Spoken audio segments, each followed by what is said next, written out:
अमृत वचन। पुणात्माओं, उसके बाद जब काल ने कहा दुर्गा से कि अब मेरा कौन के बिगाड़ेगा, 21 ब्रह्मांड का मैं ही स्वामी हूं, जो मनमानी बात करूंगा, अब तू क्या करेगी। उसने फिर कोशिश की वही बदतमीजी करने की। दुर्गा ने इसको फिर से समझाया कि ज्योति निरंजन जुल्म ना करे, बात सुन, पहले तो तू मेरा बड़ा भाई, मैं तेरी बहन छोटी, और दूसरे में तेरे पेट से बाहर आई तेरी बेटी होगी, कम से कम पुत्री और बाप का नाता तो रख ले। इसने एक नहीं सुनी और अपनी वासना का शिकार होकर के दुर्गा को स्त्री इंद्रिय अपने नाखूनों से बनाई और गृहस्थी कर्म करके 3 पुत्रों की उत्पत्ति की। रजगुण ब्रह्मा, सतगुण विष्णु, तमगुण शिव जी। ये तीनों पुत्र इस ज्योति निरंजन काल और दुर्गा के संयोग से उत्पन्न हुए। ये इनके माता पिता।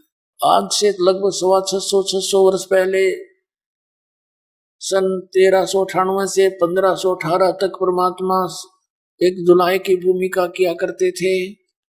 सहस्रीर आए थे, सहस्रीर चले गए थे। उस दौरान उन्होंने ये ज्ञान सुनाया था और कहा करते कि इनके जन्म मृत्यु होती है ब्रह्मा विष्णु में, ऐसा विनाशी परमात्मा नहीं है। लेकिन इन अज्ञानी अन्नाड़ी नकली गुरुओं ने परमात्मा की बात को ऊपर नहीं आने दिया,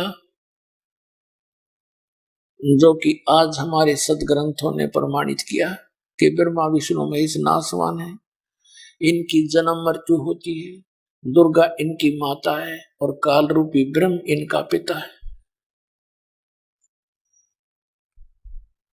उसके बाद इसने 3 पुत्रों की उत्पत्ति की, तीनों को अचेत कर दिया। जब ये युवा हुई तब तक इनको अचेत रखा, कोमा में रखा, और युवा होने के बाद इनको एक एक विभाग का मालिक बना दिया। ये लंबी कहानी है, हम इसको यहीं समाप्त करेंगे।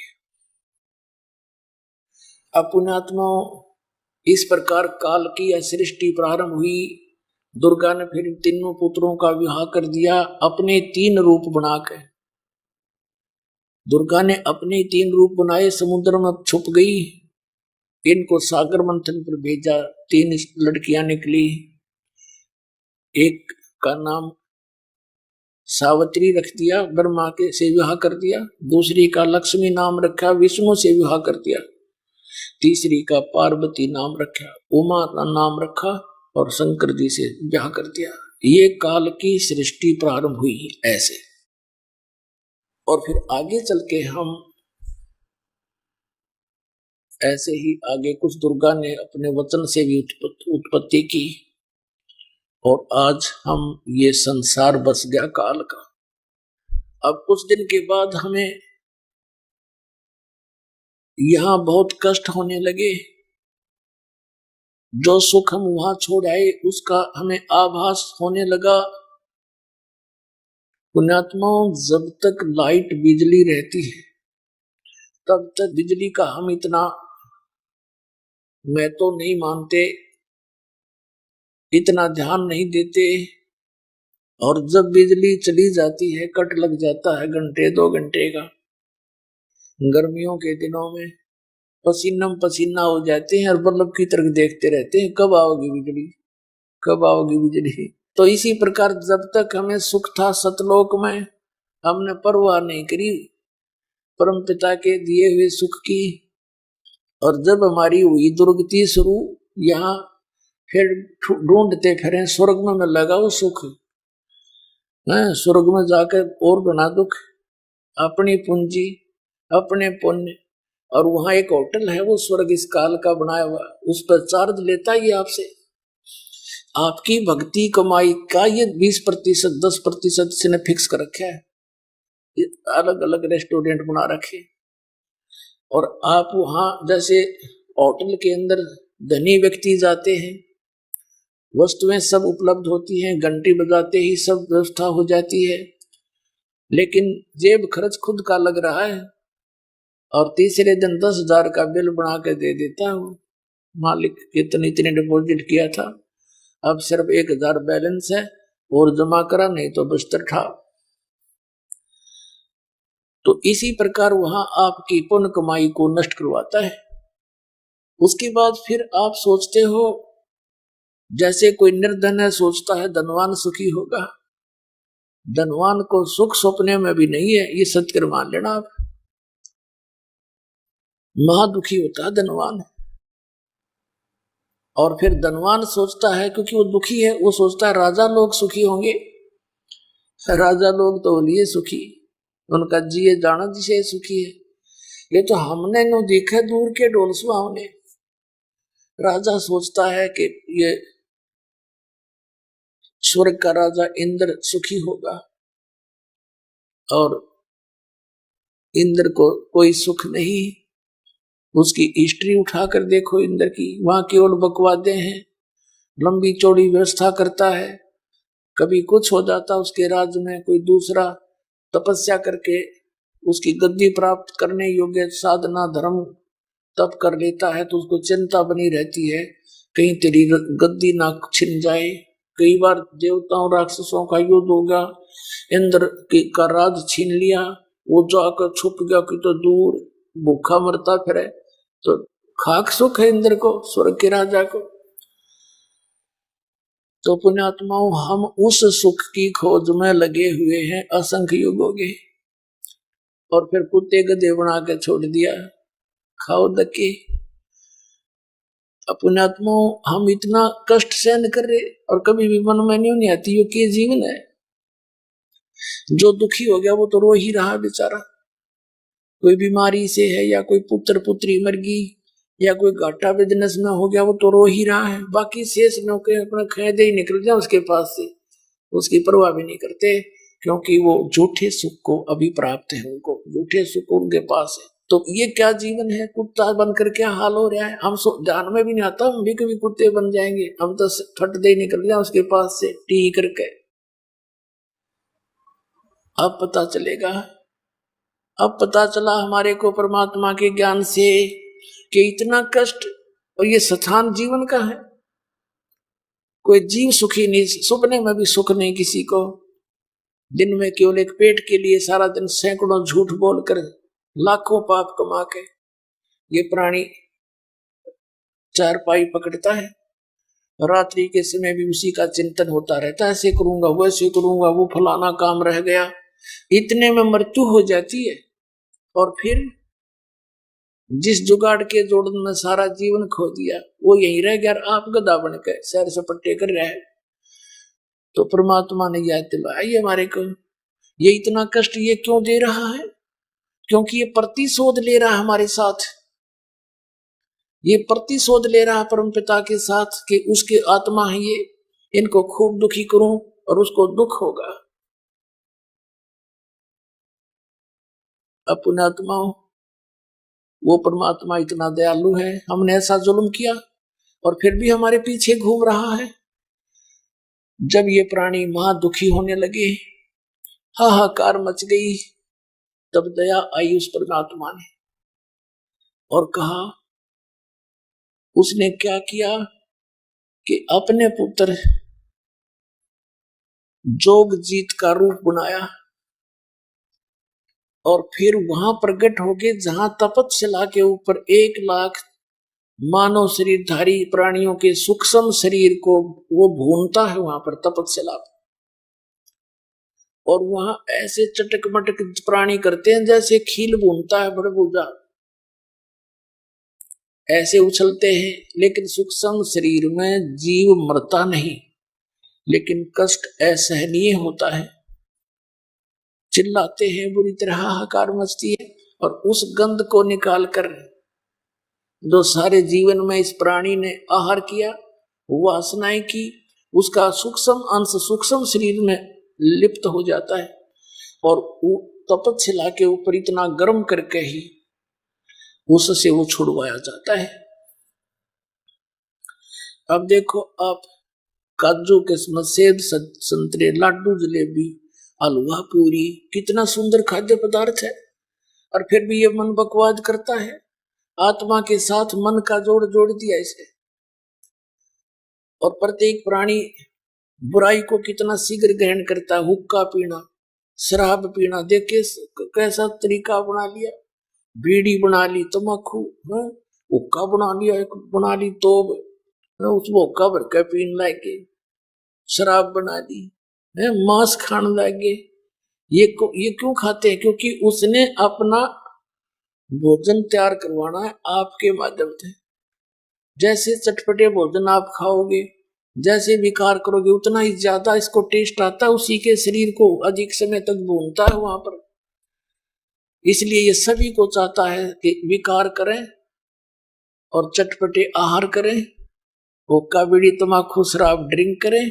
उसकी वासना फिर यह वहां निचोड़ता उस प्राणी को, तपस्या पर भून भून के उसमें से निकले हुए उस मैल को, शोरबे को पी कर ये खुशी मनाता है। इसका आहार है और हमारी विरान माटी। तो वो परमात्मा दयालु सहज अपने पुत्र जोगजीत के रूप में वहां प्रकट हुए। जब ये वहां प्रकट हुए परमात्मा, सभी प्राणियों की जो जलन थी, जिससे वो पीड़ा हो रही थी अग्नि से, वो बहुत बड़ा एक पत्थर की टुकड़ी है, बहुत बड़ी, और उसके ऊपर 1,00,000 मानव शरीरधारी प्राणी भून रहे थे। परमात्मा उसके निकट जाकर खड़े हो गए। परमेश्वर की शक्ति के सामने वो सभी जो जलन हो रही थी, वो उन प्राणियों को जलन नहीं रही। अग्नि की टुकड़ी, वो टुकड़ी जो कि तो सुलग रही है, लेकिन उसकी आंच उन प्राणियों को लगना बंद होगी। तो वे एकदम बैठे हुए कि हमें ऐसी शांति कैसे प्राप्त होगी। एकदम पहले तो तड़प रहे थे, हाहाकार मची थी। फिर सामने देखा कि चांद सा मुखड़ा, सत्य पुरुष खड़े हैं परमात्मा। अब परमात्मा को सोम संज्ञा से भी पुकारा वेदों में। सोम माने शीतल चंद्रमा, प्रकाश रूप और सुंदर शरीर। सामने देखा और कहा, हे भगवान। उन्होंने सोचा परमात्मा आगे ही गए, हे भगवान, हम यहाँ कौन से पाप का दंड भोग रहे हैं? क्योंकि वहां पर उन 1,00,000 प्राणियों में कोई गुरु भी होता है, कोई आचार्य भी होता है, मंडलेश्वर भी होते हैं, और आम उनके शिष्य भी होते हैं, आम प्राणी भी होते हैं। तो वहां उनको पता लग जाता है कि ये क्या सांग हो रहा है। वो विद्वान पुरुष, उनको जिन्होंने शास्त्र पढ़े हुए थे कि इंसान अपने कर्म का भोग भोगता है, ऊपर भी भोगता है, नीचे भी भोगता है। तो उन्होंने कहा कि हे परमात्मा, हम यहाँ कौन से पाप का दंड भोग रहे हैं? तो परमेश्वर ने, जो अपने पुत्र जोगजीत के रूप में खड़ा था, कहा कि ये जो दंड तुम्हें मिल रहा है, ये इस यहाँ का नहीं है। ये पाप तुमने सतलोक में किया था बच्चों। सारी सृष्टि रचना सुनाई परमात्मा ने कि तुम वहां रहा करते थे मेरे पास, वहां कोई दुख नहीं था, तुम इस काल के लोक में फंस गए हो। और भाई बच्चा, तुमने बड़ी भारी भूल करी थी। अब मैं तुम्हें याद दिलाने आया हूं, अब भी तुम मान लोगे मेरी बात।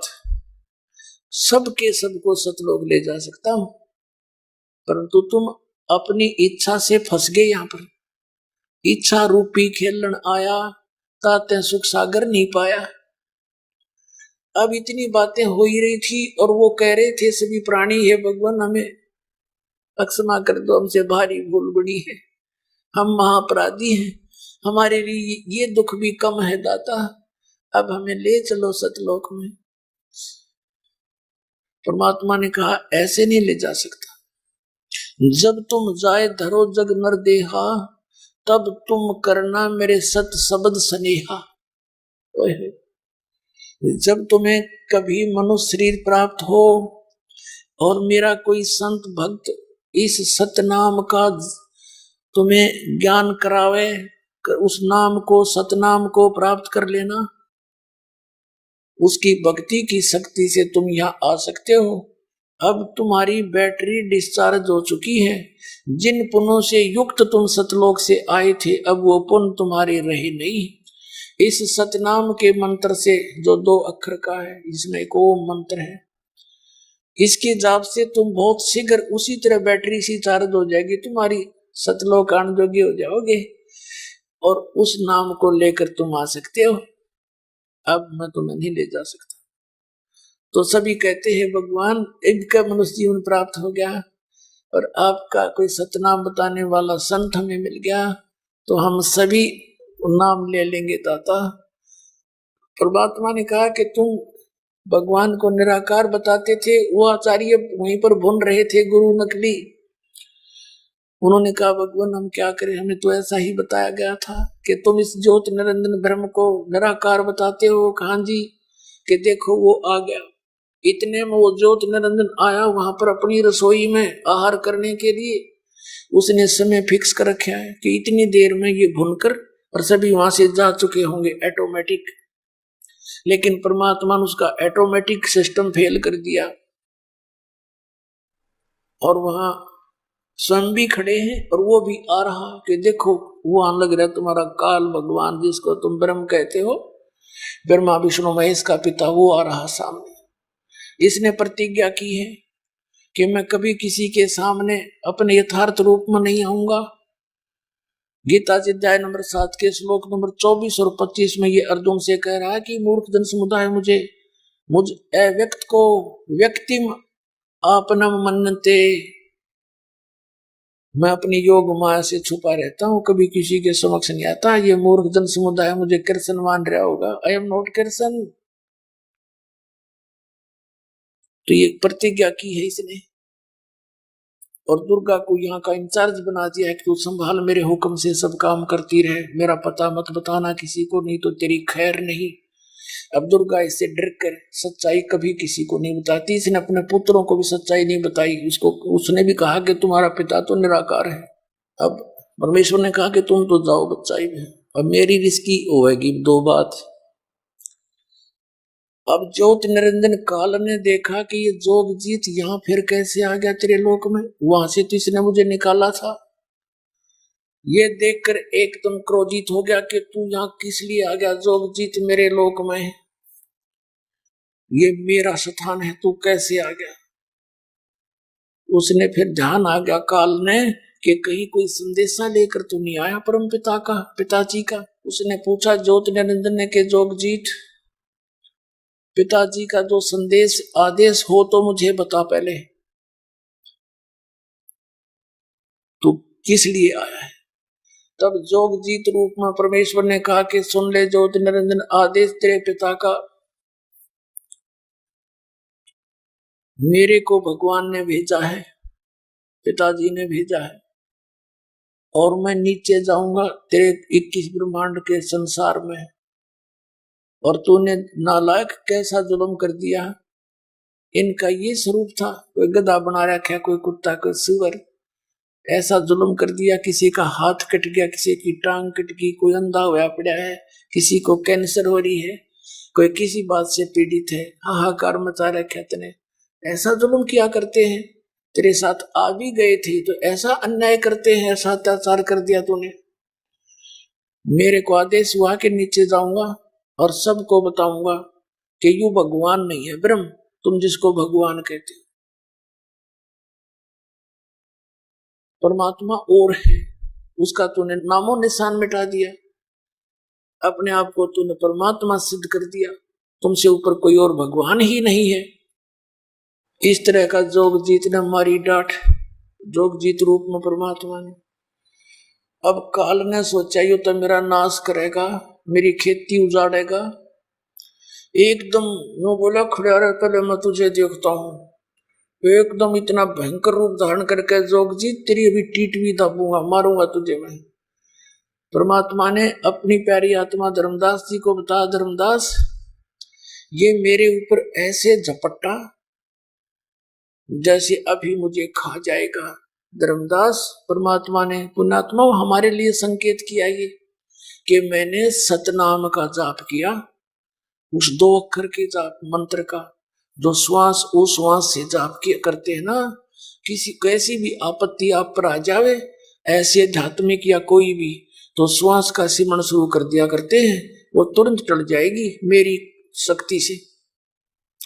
तो मैंने वो सतनाम का जाप किया श्वास उश्वास का, और ऐसा गिरा जाकर के ये जैसे पक्षी के पंख कट जाते हैं, पड़ा पड़ा तड़पता है, वो उठ नहीं सकता, उड़ नहीं सकता। इतना भयभीत हो गया, इतना डर गया, यो पाताल में जाके गिरा। और वहां से लैस को पकड़ के मैं चल वही बात करेंगे। फिर इसको ऊपर लाया कि 21वें ब्रह्मांड में सारा कापा खड़ा खड़ा ये। और फिर इसने देखा कि तेरा तो नाश हो जाएगा, जे आज जोग जोग जितनी चला गया, सतयुग के फर्स्ट सतयुग की बातें है, आधा को लिया था।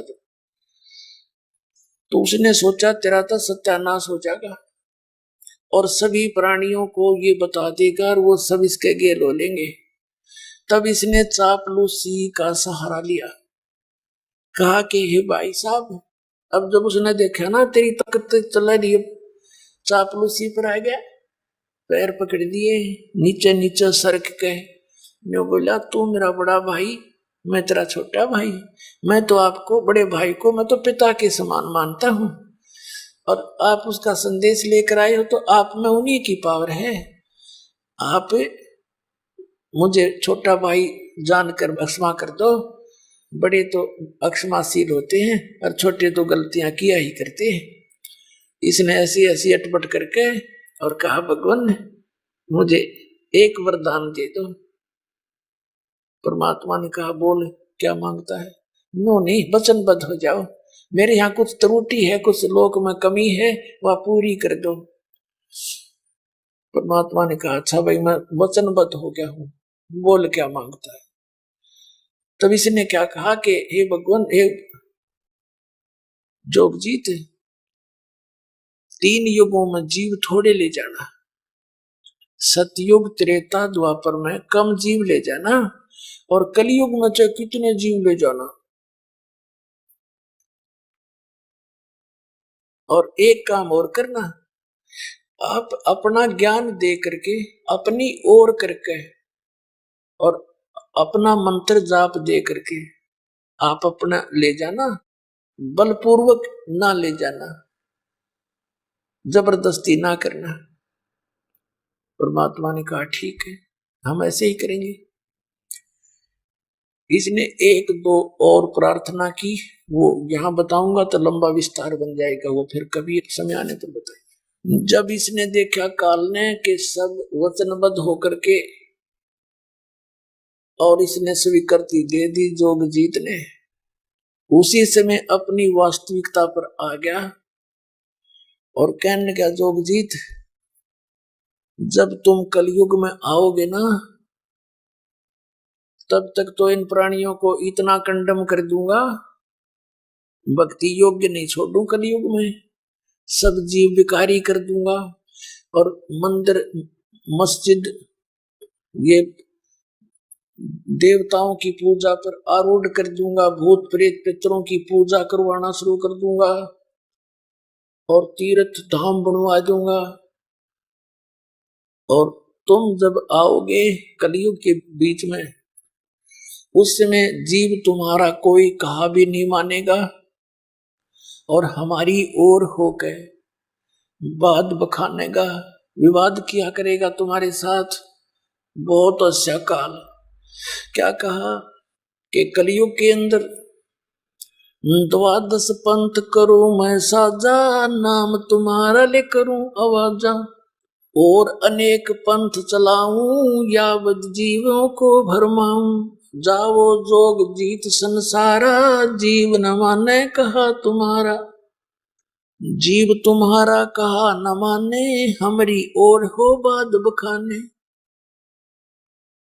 अपने आत्मा 600 वर्ष पहले परमात्मा ने धर्मदास जी को बताया था। आदरणीय धर्मदास साहिब जी ने पूछा था, ये परमात्मा आपने फिर कैसे दया करी हम नालायकों के ऊपर, हमने तो महान गलती कर रखी है। तो बताया कि मैं ऐसे ऐसे आया क्योंकि तुम मेरी आत्मा हो और ये तुम्हें सताकर मुझसे प्रतिशोध ले रहा है बेटा। तुम नहीं समझ सकते ना, ये जीवन है। क्या हाल कर रखा तुम्हारा, कोई जीव सुखी नहीं, सपने में भी चैन नहीं तुम्हारे को।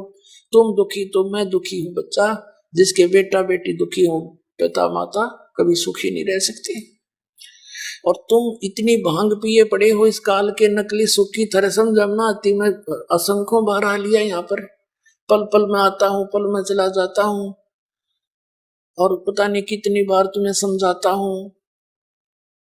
इन्होंने काल की भांग पी रखी है। परमात्मा कहते हैं कबीर ये माया अटपटी, और सब गट आण अड़ी, और किस किस ने समझाऊं या कुएं भांग पड़ी। जब इस काल ने अपनी सारी बात कह ली, जब परमात्मा ने कहा था कि ज्योत निरंजन तू अपने सारे दाव लगा लिए, और जब कलयुग आवेगा तेरे सारे पेच काट दूंगा, तेरे सारे दाव काटूंगा मैं, और तू कर लिए जो करे। जब 5505 कलयुग बीत जाएगा, तब मैं अपना एक अंश भेजूंगा, और वो फिर तेरी सारी पोल खोल लेगा। अब आपको कबीर सागर से दिखाते हैं। ये देखिएगा कबीर सागर, ये है पवित्र कबीर सागर। संपूर्ण 11 भाग, खेमरा श्री कृष्ण दास प्रकाशन, मुंबई। और इसके ये देखिएगा, ये कबीर सागर, ज्ञान सागर, कबीर पंथी भारत पथिक स्वामी युगलानंद बिहारी द्वारा पुरस्कृत। और ये मुद्रक एवं प्रकाशक है खेमरा श्री कृष्ण दास, अध्यक्ष श्री वेंकटेश वर प्रेस, खेमरा श्री कृष्ण दास स्मारक, मुंबई। अब हम इसके सूक्ष्म बोध वेद में आते हैं। सूक्ष्म बोध में अब हम थोड़े से अपने काम की वस्तु लेंगे। यहाँ लिखा है सूक्ष्म वेद बोध, और प्रश्न नंबर ये 120 पे यहां से शुरू किया कि ज्ञानी ये क्या कहता है कि ये सोरठा उल्टा पढ़ा जाता है। पुरुष जो दी नाराज मोहे, तुम हो करो बख्शीस, ज्ञानी पुरुष एक सम, यानी आप और भगवान एक ही हो। 16 में तुम ईस, इन 16 में तुम ही बड़े हो, स्वामी हो। अब यहाँ क्या कहते हैं,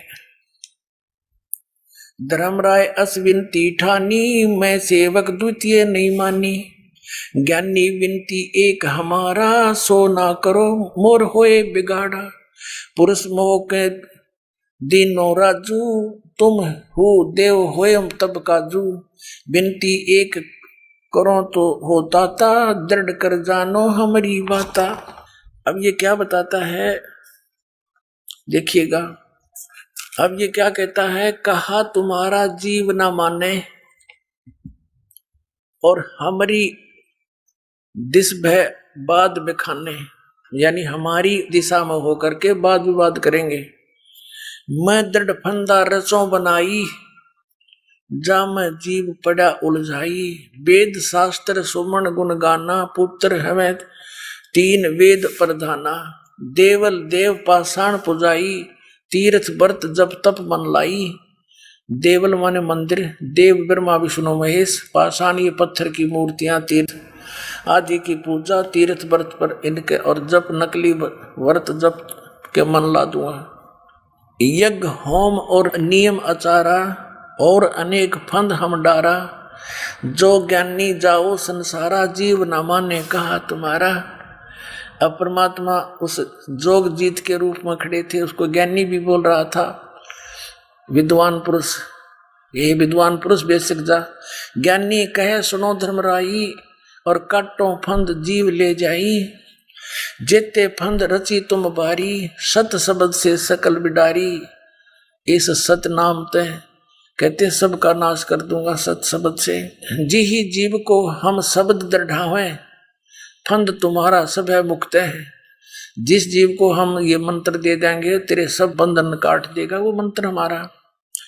अब यो निरंजन क्या बोला, निरंजन वचन यानी काल कहता है, सतयुग त्रेता द्वापर माही, तीनों युग जीव थोड़े जाही, चौथा युग जब कलयुग आई, तब तो सन जीव बहु जाई, ऐसा वचन हर मोय दीजे, तब संसार गमन तुम कीजे।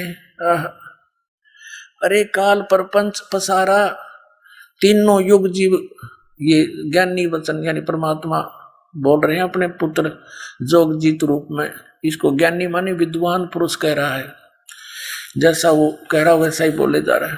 अरे काल प्रपंच पसारा, तीनों युग जीवन दुख डारा, बिनती तोरी लीन में मानी, मोके ठगे काल अभिमानी, चौथा युग जब कलयुग आई, तब हम अपना अंश पठाई। वही कहते चौथा युग जब कलयुग आवेगा तब मैं अपना अंश पठाऊंगा, भेजूंगा, और काल फंद छूटे तब नरलोई, छूटे नरलोई, सकल सृष्टि परवानिक होई। पूरी सृष्टि परवानिक माने सभी दीक्षित होंगे मेरे नाम का, सतनाम से वो सबको परवाना मिलेगा। कब? घर घर देखो बोध विचारा, सतनाम सब ठोर उचारा। कहते हो सतनाम का सब ठोर उसका उच्चारण हो जाएगा, उस सब सतनाम का जाप किया करेंगे, और 5500 पाचा, तब ये वचन होगा सच्चा। कलयुग बीत जाए तब एता, सब जीव परम पुरुष पद चेता। कहते हैं जब कलयुग 5500 वर्ष बीत जाएगा तब ये मेरी बात सच्ची होगी, जो ज्योति निरंजन जो आज कह रहा हूं, और उस समय पूरी पृथ्वी पे सतनाम का और मेरे ज्ञान का उच्चारण होगा, सभी परवानिक होंगे, यानी सब नाम लेकर जाप करेंगे और यहाँ से तेरे काल जाल को पार कर जाएंगे।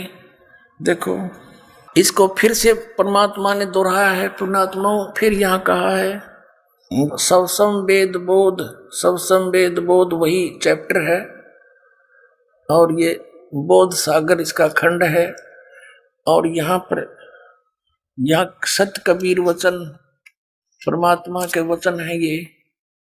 अब हम यहां से शुरू करेंगे, ये 170 पृष्ठ था, हम यहां से 171 पर शुरू करेंगे।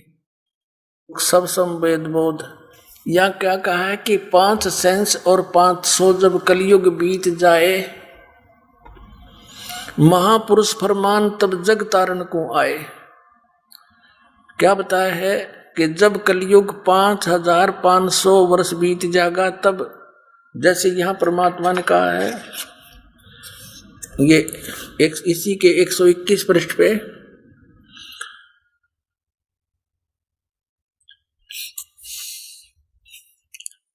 ये ज्ञानी वचन ये लिखा है कि चौथा युग जब कलयुग आई तब हम अपना अंश पठाई। जब चौथा युग कलयुग आओगा तब हम अपना अंश पठाएंगे, और काल फंद छूटे नरलोई, सकल सृष्टि परवानिक होई।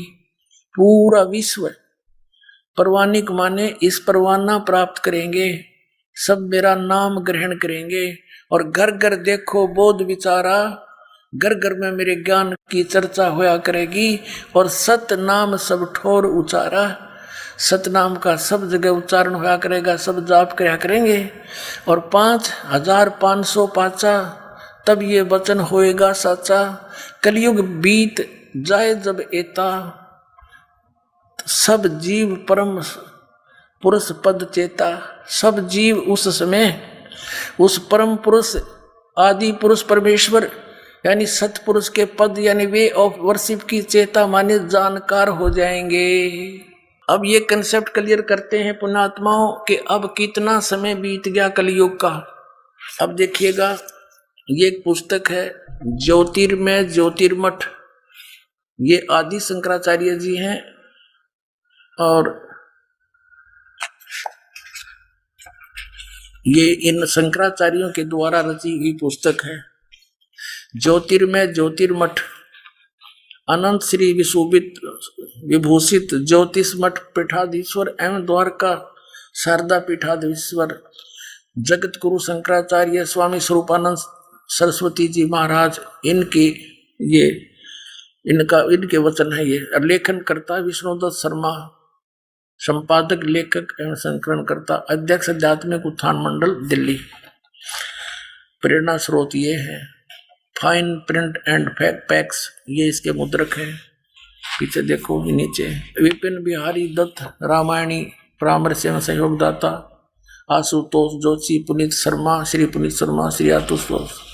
प्रकाशक है अखिल भारतीय आध्यात्मिक उत्थान मंडल, 1/3234 गली नंबर 2, रामनगर तिवारी, मंडोली रोड, सादरा, दिल्ली। ये इनके फोन और फैक्स नंबर है। पुण्यात्माओं, शंकराचार्यों के द्वारा लिखी पुस्तक पवित्र हिंदू धर्म के व्यक्तियों के लिए ऑथेंटिक है और इन्हीं से प्रमाणित करेगा कि आज कलयुग कितना चल रहा है। देखिएगा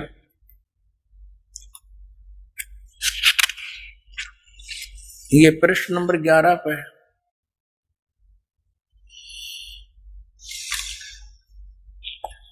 आद्य गुरु शंकराचार्य संक्षिप्त जीवन परिचय, ये यहां पर देखना। लगभग 2500 वर्ष पूर्व शंकराचार्य का जन्म चरमराती अवस्था के युग में केरल प्रांत में पूर्णा नदी के तट पर ऐसे ऐसे हुआ। यहां लिखा है कि गुरु परंपरागत मठों के अनुसार उनका आविर्भाव काल, आविर्भाव माने जन्म, समय, काल माने समय, ईसा पूर्व 508 या 476 वर्ष माना जाता। ये लेखक थोड़ा अनजान था या नहीं लिखना था। ये 32 वर्ष की आयु में शंकराचार्य जी की मृत्यु होगी थी, तो ये या नहीं था। 508 में से 32 कम कर दो तो 476 रह गए।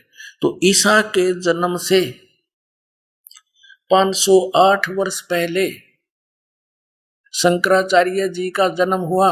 उसके बाद 32 वर्ष के आयु में यूं मर गया, 32 कम हो जाएंगे इसमें तो 476 रह गए। तो ये स्पष्ट हो गया कि ईसा जी से 508 वर्ष पहले आदि शंकराचार्य का जन्म हुआ, ये मानते हैं। अब हमने निकालना है कलयुग का समय। हमने वर्तमान में कलयुग कितना चल रहा है ये देखना है। आज सन 2012 है, इसमें 508 जोड़ दो तो 2520 वर्ष पहले आज से शंकराचार्य जी का जन्म हुआ। फिर बताते हैं कि जब 3000 वर्ष को लिए कलयुग बीत गया था तब शंकराचार्य का जन्म हुआ। यानी ऊपर से गिने हैं 3000 वर्ष कलयुग के बीतने पर शंकराचार्य का जन्म हुआ। और आज हम कलयुग गिनाएंगे कितना हो गया, तो उस 3000 में 2520 और जोड़ देंगे, 5520 वर्ष हो गया आज 2012 में। ये देखिए, यह हिमालय तीर्थ नामक एक पुस्तक है।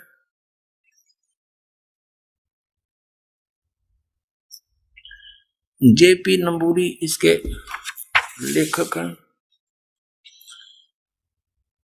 उप मुख्य कार्य अधिकारी श्री बद्रीनाथ केदारनाथ मंदिर समिति, ट्रैक्स एंड टूर्स, कलकत्ता।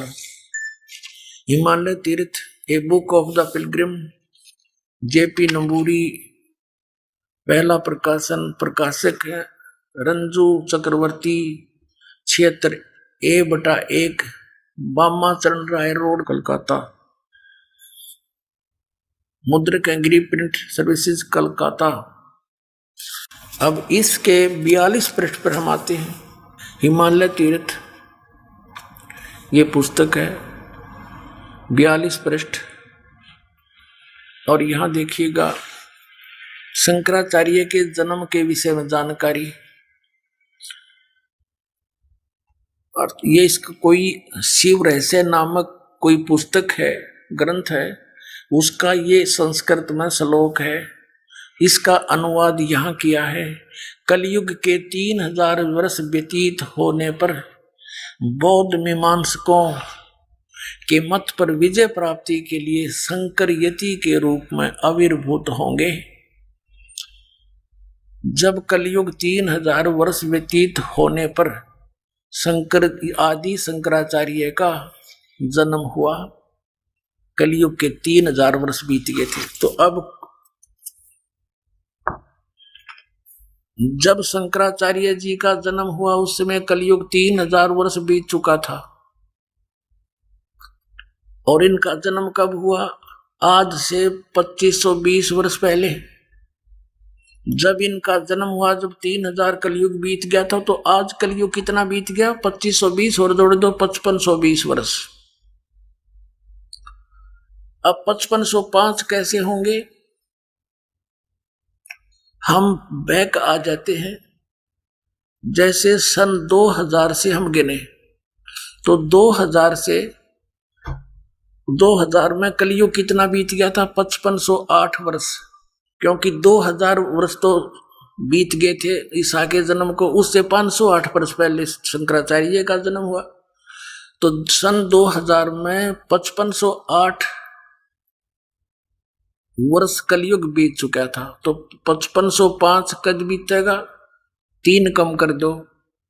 सन 1997 में 5505 वर्ष कलयुग बीत गया था। उस समय पूर्ण परमात्मा सतपुरुष कबीर साहब इस दास को मिले थे एक साधु वेश में कुछ ही क्षण के लिए, और कहा था, बेटा अब समय आ गया है इस सतनाम का और सार नाम का सार्वजनिक करने का। तेरे साथ रहूंगा और ठा दे, डूंडा ठा दे।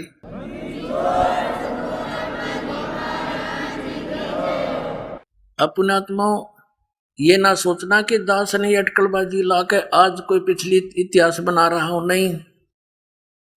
आप सत्कर मानना, ये क्लियरता ही बोया कि 5505 कद बीता। ये अभी इनके प्रमाण मिले दास को। 2005 में दास ने एक पुस्तक लिखी थी, भक्ति और भगवान।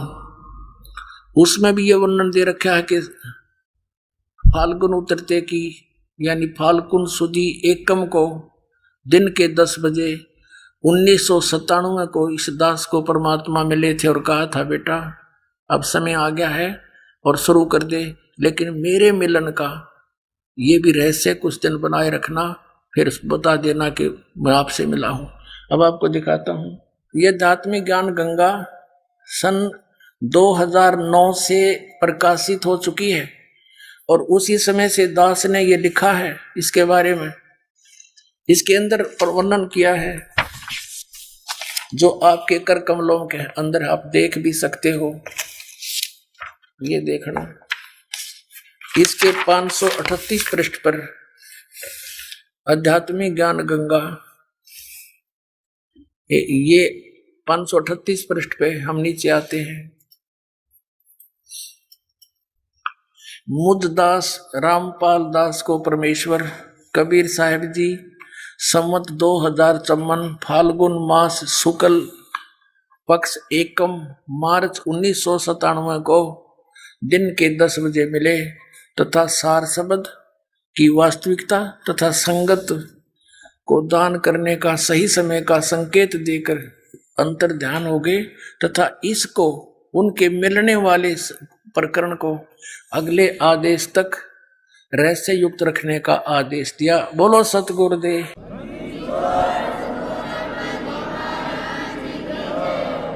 आइए अब हम उन श्रद्धालुओं के अनुभव जानते हैं जो जगत गुरु तत्वदर्शी संत रामपाल जी महाराज जी से दीक्षा प्राप्त कर चुके हैं तथा उनके द्वारा बताए गए भक्ति मार्ग पर चल रहे हैं। बहन जी नमस्कार। सत साहब सर। क्या नाम है आपका? अंजना तिवारी। अंजना जी कहाँ से आए हैं आप?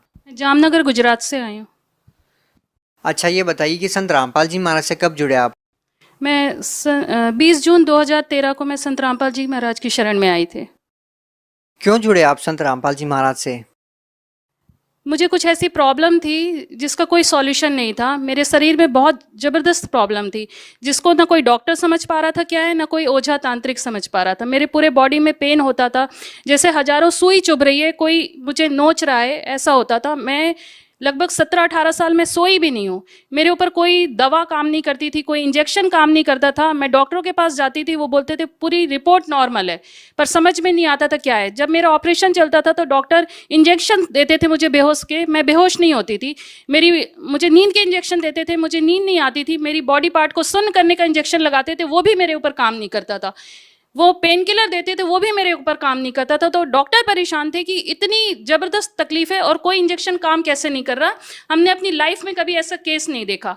जब हम ओझा तांत्रिकों के पास जाते थे या एस्ट्रोलॉजर के पास जाते थे तो वो बोलते थे ये ग्रह है, वो ग्रह है, ये बीमारी है, वो बीमारी है। फिर कोई मुर्गा मांगे, कोई बकरा मांगे, कोई कुछ भी मांगता था। कोई बोलता था महामृत्युंजय का जाप करा लो, कोई बोलता था काली का जाप करा लो, गया करा लो। हमने वो भी करा लिया, 20 लाख चले गए, पर प्रॉब्लम वहीं की वहीं रही, कुछ भी नहीं हुआ। फिर वो लोग बोलने लगे कि नाटक करते हैं कुछ, मतलब ऐसी प्रॉब्लम बोलने लगे।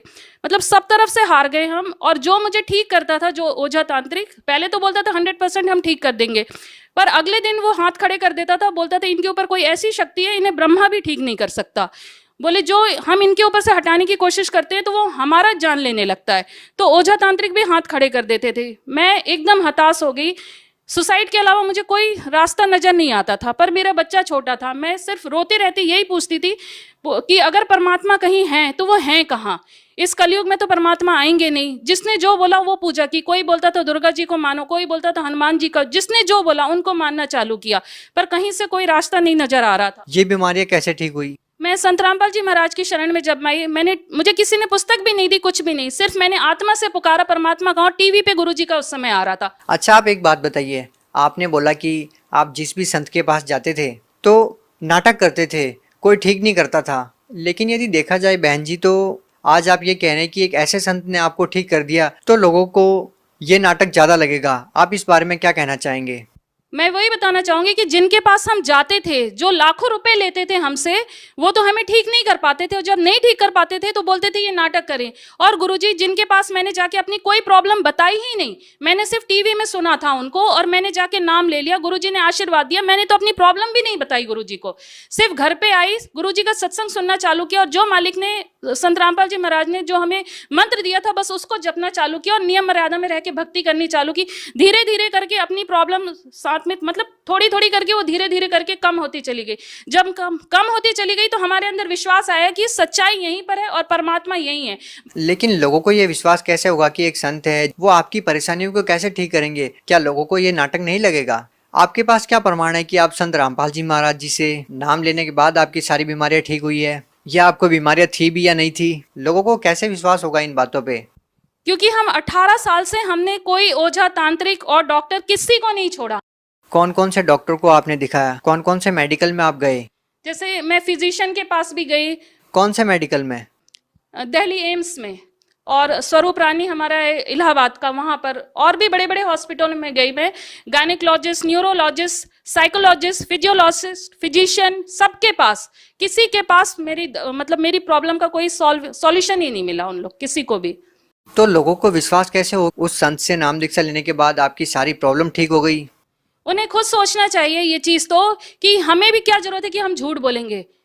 हमें गुरुजी ने कोई हमसे पैसे नहीं लिए और ना हमने उनको कोई पैसे दिया है। हम तो बता रहे हैं कि हम इससे पहले जिनके पास जाते थे, डॉक्टर के पास, इतने टेस्ट करा लिए हमने, हर ओझा तांत्रिक के पास लाखों हमने वहां दिया, पर हम वहां से ठीक नहीं हुए। और संत रामपाल जी महाराज जिन्होंने हमें पूरा प्रमाण दिखाया कि ये भक्ति सही है, पूरा प्रमाण दिखाया कि वो ब्रह्मा विष्णु महेश कौन है, पूरी सच्ची भक्ति दिखाई, और हमें जो मंत्र दिया हमने उसको सिर्फ जपना चालू किया। हमसे उन्होंने कुछ नहीं कहा, सिर्फ हमने उस मंत्र को जपना चालू किया और हमारी प्रॉब्लम अपने आप सॉल्व होती थी। तो एक बार ये पूरी, मतलब जो हमारे जगत के भाई बहन है, मेरे ऊपर विश्वास ना करे, एक बार वो मंत्र लेकर जपना तो चालू करे। जब वो इतने लोगों को वो ट्राई कर रहे हैं, तो एक बार संत रामपाल जी महाराज की शरण में आके उन्हें भी ट्राई करें। वो जब वो ट्राई करेंगे तभी पता चलेगा। हमें भी कोई चीज को हम पहले ट्राई करते हैं। नहीं, आप इतना जोर क्यों लगा रहे हैं? आप क्यों कह रहे हैं कि संत रामपाल जी महाराज से नाम दीक्षा लो? आपका इंटरव्यू देने का क्या मकसद है? मेरा इंटरव्यू देने का यही मकसद है कि मैं 18 साल से जिंदगी और मौत के बीच में झूली हूँ, और कोई मुझे ठीक नहीं कर पाया था। यहाँ तक कि सबने बोल दिया था, हमने लाइफ में ऐसा केस ही नहीं देखा। डॉक्टरों ने भी, ओझा तांत्रिक ने भी, वो भी बोलते थे कि हमारे पास बहुत बड़े बड़े भूत प्रेत वाले आए, पर हमने ऐसा नहीं देखा, ऐसा केस हमने देखा ही नहीं जिसको कि हम ठीक ही नहीं कर पा रहे हैं, और वो चीज हमारे ही ऊपर आ जा रही है हमारी जान लेने के लिए। और डॉक्टर तो ये बोलते थे हमने ऐसा कोई केस नहीं देखा कि हम कोई दवा दें और इंजेक्शन दें और पेशेंट के ऊपर वो काम ना करे। ये पहला केस है जिसके ऊपर की कोई इंजेक्शन काम नहीं कर रहे हैं, कोई दवा काम नहीं कर रही। वो मतलब मेरा ऑपरेशन चालू हो गया था पर मैं बेहोश नहीं हुई थी। फिर मुझे बोलना पड़ा कि मैं मतलब होश में हूं और मेरी पार्ट भी शुद्ध नहीं हुआ है। डॉक्टर मतलब इतने हताश हो गए थे कि जैसे मेरा ऑपरेशन पूरा करके वो खुद ही वैष्णो देवी चले गए, कि मतलब अब मेरे को मतलब परमात्मा के ऊपर उन्होंने छोड़ दिया। उस समय डॉक्टरों ने ही, जो साइंस नहीं मानती भगवान को, मेरा ऑपरेशन के बाद वो खुद वैष्णो देवी चले गए। और मैं उनसे ठीक भी नहीं, ऑपरेशन तो मेरा हो गया पर मेरी प्रॉब्लम वहीं की वहीं रही। फिर भी तो मुझे समझ में नहीं आया कि ऑपरेशन भी हो गया सब कुछ, फिर भी मेरी प्रॉब्लम वहीं की वहीं है। फिर मेरा मतलब वही सुबह उठ के सबको ढूंढना कि आखिर परमात्मा है कहाँ चैनल पे। ऐसे ही देखते देखते न्यूज चैनल पे संत रामपाल जी महाराज का आ रहा था। 2013 मार्च में जो आर्य समाजियों ने हमला किया था वो आ रहा था न्यूज में उस समय।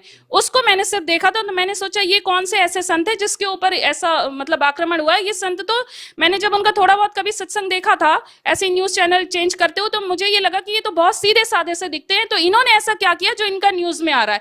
बस ये जिज्ञासा मेरे अंदर थी, इसलिए मैं उनका P7 न्यूज पर उस समय गुरुजी का सत्संग आता था, साधना चैनल पे बंद था, तो मैंने P7 चैनल है उसको लगाया और देखा। उसके बाद मैंने पूरा सत्संग सुना तो मुझे सत्संग बिल्कुल हटके लगा। जैसे और लोग बताते वो ज्ञान बिल्कुल अलग था जो मेरे को समझ में नहीं आता, एक अजीब सा ज्ञान है ये तो। फिर मेरा इंटरेस्ट बढ़ता चला गया। फिर मैं रोज उठ के 6:30 बजे शायद आता था गुरुजी का, उस समय 6 बजे या 6:30 बजे संत रामपाल जी महाराज का सत्संग आता था। फिर मैं डेली उसको रूटीन से देखने लगी उसको। फिर उसके बाद मैंने धीरे धीरे उसमें एक्सपीरियंस वालों को देखा, तब मैंने देखा कि मुझे गुरुजी ने इतना बचाया है दूसरे संतों के पास जाने के लिए। ये एक मैं बहुत बड़ी बात आप लोग को बताना चाहूंगी कि जब मैंने देखा तो मुझे लगा कि किसी को गुरु बनाने से हमारे कष्ट दूर होते, गुरु मंत्र ले। तो मैंने सोचा कि मैं ज्यादा दूर क्यों जाऊं, आशाराम के पास चले जाती हूँ, ये तो यहीं पर अहमदाबाद में है।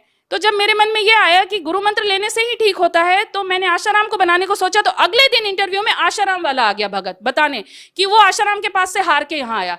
मैंने सोचा ये तो यहाँ से हार के आया। फिर मैंने सोचा क्यों ना राधा स्वामी को बना ले, मेरे पड़ोस में ही थी वो, राधा स्वामी को बहुत मानती थी। तो जब मैंने राधा स्वामी के लिए सोचा तो अगले दिन इंटरव्यू में राधा स्वामी वाला भी आ गया। उसके बाद मैंने ब्रह्म ऋषि शिव कुमार स्वामी के लिए सोचा, अगले इंटरव्यू में नेक्स्ट दिन ब्रह्म ऋषि शिव कुमार स्वामी वाला भी आ गया बोलने कि वो वहां से हार के यहाँ आया। फिर मैंने सोचा अवधूत बाबा शिवानंद जी के बारे में जब मैंने सोचा, नेक्स्ट दिन वो भी आ गया। मेरे लिए एक इतना बड़ा चमत्कार की तरह था कि मैं जिन गुरुओं के लिए सोच रही थी मालिक संत रामपाल जी मुझे उन सब से बचाते चले जा रहे थे। अगला इंटरव्यू उन्हीं का आता जा रहा था। ऐसा भी तो हो सकता है कि संत रामपाल जी महाराज अपने अनुयायियों को पैसे देकर के या किसी तरह का प्रलोभन देकर के दूसरे संतों के बारे में एक कुप्रचार कर रहे हों, दूसरे संतों की निंदा कर रहे हों, ऐसा भी तो हो सकता है। जी नहीं, संत रामपाल जी महाराज न कोई पैसा देते हैं और न किसी संतों की निंदा करते हैं और न उनके भगत किसी संतों की निंदा करते। ये बहुत बड़ी गलत धारणा है इस जगत के अंदर। न उनके भगत निंदा करते हैं न संत रामपाल जी महाराज निंदा करते। वो सच्चाई दिखाते हैं और उनके भगत भी जो जगत वालों के पीछे सिर्फ हमारे गुरु जी संत रामपाल जी महाराज जी की सच्चाई जो वो दिखा रहे हैं उसका प्रमाण लेकर ही घूम रहे हैं, वो भी निंदा नहीं कर रहे हैं। ये जगत सोचता है निंदा कर रहे हैं पर वो भी निंदा नहीं कर रहे हैं। उनके भगत भी बहुत भलाई का काम कर रहे हैं। संत रामपाल जी महाराज जो सच्चा ज्ञान दे रहे हैं उसी को वो पूरे जगत में दिखा रहे हैं कि ये सच्चा ज्ञान है, आप इसको यानी देखिए और संत रामपाल जी महाराज की शरण में आइए। आप लोग यानी झूठे गुरुओं के चक्कर में पड़े हुए। ये तो रही शारीरिक लाभ की बात। संत रामपाल जी महाराज से नाम दीक्षा लेने के बाद आपको शारीरिक लाभ मिला। बात यदि आध्यात्मिक लाभ की करें और बात करें ये कि एक सच्चा सदगुरु होता है विश्व में, तो आप लोग संत रामपाल जी महाराज को ही क्यों चुनते हैं? आप दूसरे संतों से संत रामपाल जी महाराज को किस प्रकार से अलग पाते हैं?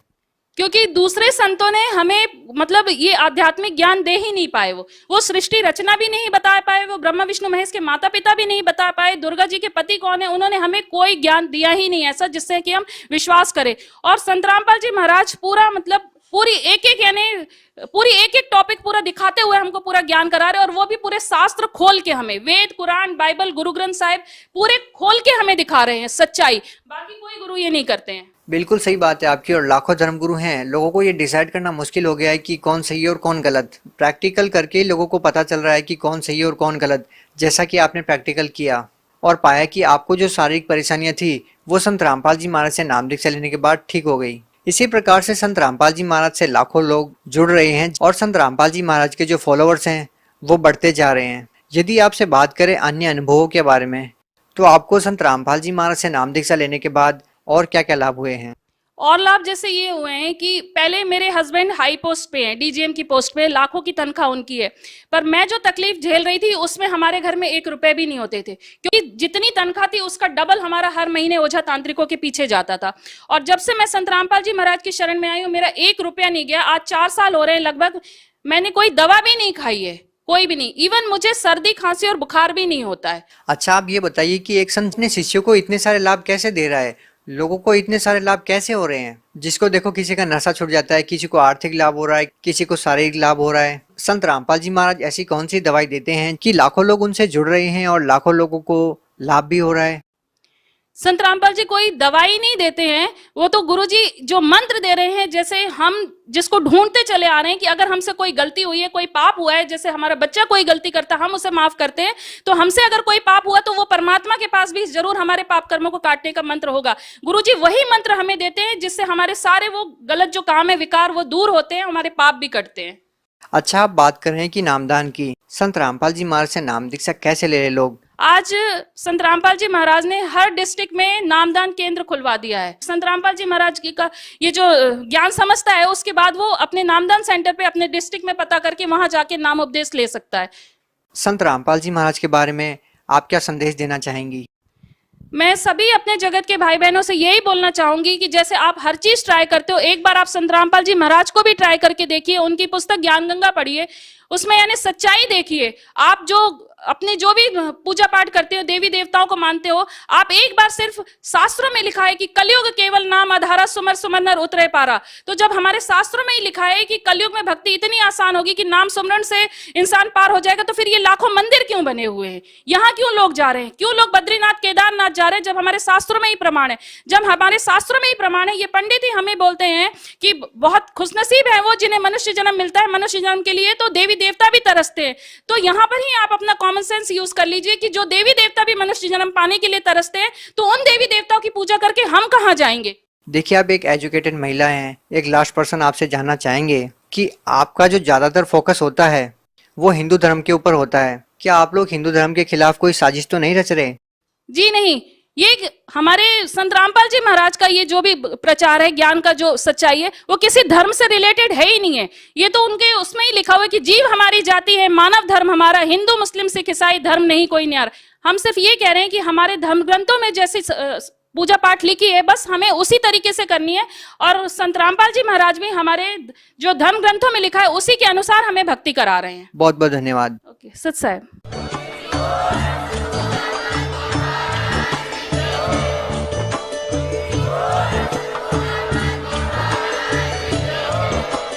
आप सुन रहे थे जगत गुरु तत्वदर्शी संत रामपाल जी महाराज जी के मंगल प्रवचन। अधिक जानकारी के लिए विजिट कीजिए हमारी वेबसाइट www.jagatgururampalji.org। संत रामपाल जी महाराज जी के शुभ आशीर्वाद से पूरे विश्व भर में 500 से भी ज्यादा नाम दीक्षा केंद्र हैं, जिन पर संत रामपाल जी महाराज जी द्वारा ऑनलाइन निःशुल्क नाम दीक्षा